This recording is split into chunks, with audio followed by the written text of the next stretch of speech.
Pensiero del giorno, domenica 25 agosto.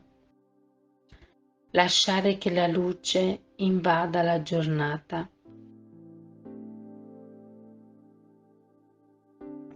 Così la luce che è in voi risplenda davanti agli occhi degli uomini, perché vedano le vostre opere buone e glorificano il Padre che è nei cieli.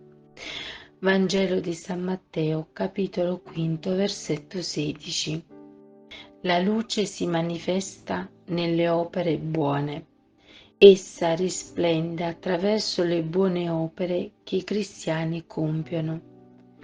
Mi direte, non sono solo i cristiani a fare opere buone, ci sono anche altri che contribuiscono al progresso, costruiscono case e promuovono la giustizia.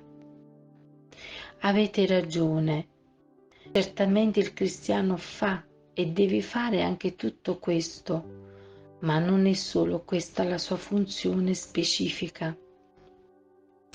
Deve fare opere buone con uno spirito nuovo, quello spirito che fa sì che non sia più lui a vivere in se stesso, ma Cristo in lui.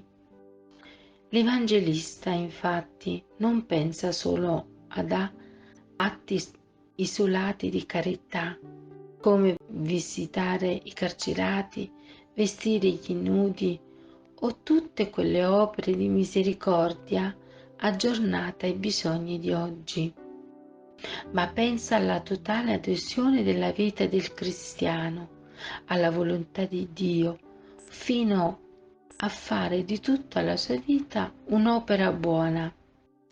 Se il cristiano fa questo, è trasparente e la lode che nascerà da ciò che fa non arriverà a lui, ma a Cristo in lui e a Dio attraverso di lui. Sarà presente nel mondo. Il compito del cristiano, dunque, è quello di rendere trasparente questa luce che abita in lui, di essere il segno di questa presenza di Dio tra gli uomini. Chiara Lubick. Estratti.